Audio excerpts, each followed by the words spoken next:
नमस्कार दोस्तों, स्वागत है आपका मेरे चैनल पे। दोस्तों, जैसा कि आप जानते हैं कि इसी मंथ सितंबर मंथ के अंदर हमने सफलतापूर्वक हाइपरसोनिक टेक्नोलॉजी डेमोन्स्ट्रेटर व्हीकल का परीक्षण किया था और एक तरह से हमने लोकल स्क्रैमजेट प्रोपल्शन सिस्टम को तैयार किया था।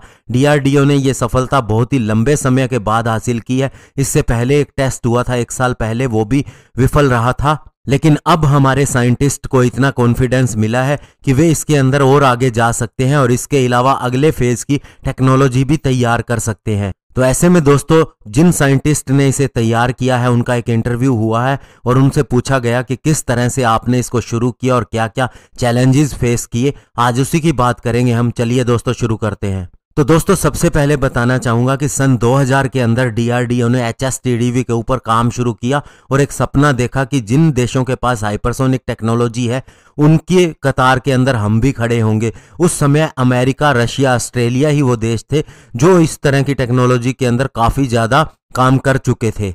और दोस्तों, पहला लक्ष्य ये था कि एक ऑटोनोमस हाइपरसोनिक क्रूज व्हीकल को विकसित करना जो एक लंबा डिस्टेंस तय कर सके थोड़े समय के अंदर। और ये दोस्तों एक बैलिस्टिक मिसाइल से पूरी तरह से अलग होता है क्योंकि इसकी ट्रेजेक्ट्री को फाइंड करना बहुत ही मुश्किल होता है।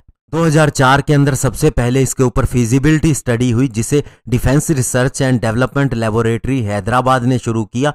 और इस तरह से एक स्टडी जो हमने तैयार की उसने बेस का काम किया हाइपरसोनिक व्हीकल को डेवलप करने में। सबसे पहले डॉक्टर एस पनीरसेल्वम ने इसके ऊपर काम शुरू किया, जो कि दोस्तों एरोडायनेमिक्स के क्षेत्र के अंदर बहुत बड़ा काम कर चुके थे।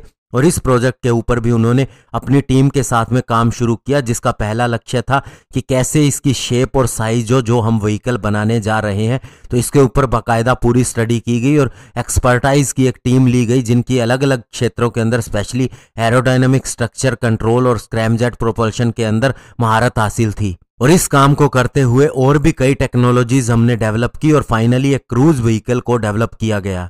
सबसे पहले एक कंट्रोल व्हीकल बनाया गया जो कि एक स्पेसिफिक विंडो के अंदर काम करता था, जिसका एल्टीट्यूड 29 से 34 किलोमीटर और इसके अलावा स्पीड 5.8 से 6.5 मैक थी। और इसे अवेलेबल मटेरियल से ही बनाया गया जो कि टाइटेनियम, एक निकल बेस्ड एलॉय और एल्यूमिनियम था। इसके अलावा एक लॉन्च व्हीकल की भी जरूरत थी और उन दिनों के अंदर डीआरडीओ का अग्नि-1 मिसाइल एक तरह से लॉन्च व्हीकल के रूप में सबसे बेस्ट सूट कर रहा था क्योंकि इसकी अच्छी खासी स्पीड भी थी। और उस समय दोस्तों, जब इसे लॉन्च व्हीकल के द्वारा लॉन्च किया जाना था तो सबसे बड़ी प्रॉब्लम आ रही थी टेम्परेचर की, क्योंकि एटमॉस्फेयर का टेम्परेचर जो उससे एक्सपोज किया जा रहा था और इसकी स्पीड के हिसाब से दोस्तों उससे बहुत ज्यादा दिक्कत हो रही थी। तो फिर इसके अंदर एक प्रोटेक्टिंग कवरिंग दी गई। इसके लिए दोस्तों एक 7 मीटर लंबा और 1 मीटर डायामीटर का एक अलग तरह से इसे कवर दिया गया जो इसे काइनेटिक हीट से बचाता था और टेम्परेचर के इफेक्ट से बचाता था। इसके अलावा दोस्तों लॉन्च व्हीकल एक वेरी हाई डायनामिक प्रेशर से गुजरता था जो 5 बार था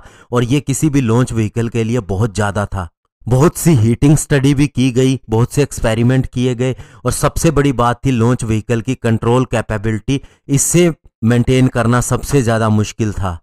इसके लिए लॉन्च व्हीकल के अंदर भी बहुत से मॉडिफिकेशन किए गए। उसके सरफेस के अंदर वाइंड टनल, एरोथर्मल टेस्टिंग, सारी चीजें दोस्तों की गई इसे क्वालिफाई करने के लिए। इसके अलावा दोस्तों जो अग्नि-1 लॉन्च व्हीकल था उसका डायामीटर बहुत ही छोटा था, तो ऐसे में जो हमारा क्रूज व्हीकल था उसे फोल्ड करके इसके अंदर सेट करना था और एक इस तरह का मैकेनिज्म भी डेवलप करना था कि बाद में ये अनफोल्ड हो जाए। और इसके अलावा जो प्रोटेक्टेड मटेरियल हमने लगाया था, जो कवरिंग इसे दी थी, उसका भी अलग होना जरूरी था और वो भी स्पेसिफिक टाइम पे जब इस व्हीकल को लॉन्च करना हो, तो इसके लिए भी बहुत ज्यादा प्रयास किए गए।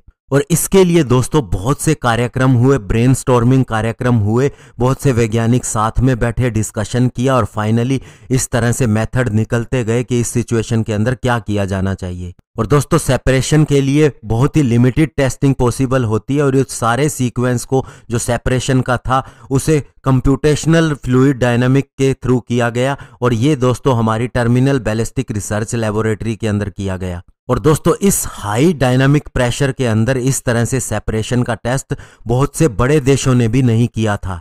तो इस तरह से काम करते हुए दोस्तों हाइपरसोनिक एरोडायनामिक्स, एरोथर्मोडायनामिक, इनटेक एरोडायनामिक और स्क्रैमजेट प्रोपल्शन के क्षेत्र के अंदर बहुत सी नई टेक्नोलॉजीज भी पैदा की।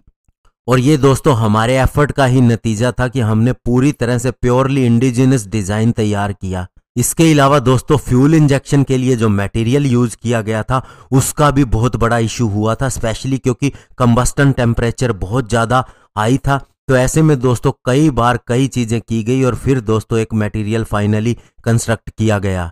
और दोस्तों इसकी टीम का कहना है कि इसके लिए बहुत ज़्यादा एफर्ट इसलिए भी करना पड़ा क्योंकि हमारी जो मिसाइल डेवलप की गई हैं डीआरडीओ के द्वारा उन सभी का डिज़ाइन इससे बिल्कुल ही अलग है। तो ऐसे में आप ये कह सकते हैं दोस्तों कि हमने कहीं से टेक्नोलॉजी चुराई नहीं, खुद ही विकसित की है और ये एक नया कॉन्सेप्ट था, मिसाइल से बिल्कुल ही अलग था। लेकिन अब बड़ी बात यह है कि इतनी सारी चैलेंजेस के बाद में भी फाइनली हमने इसे डेवलप कर लिया है। अब अगली स्टेज पे काम चल रहा है और थोड़े ही टाइम के अंदर आप देखेंगे कि हमने हाइपरसोनिक मिसाइल विकसित कर ली होगी। धन्यवाद, जय हिंद।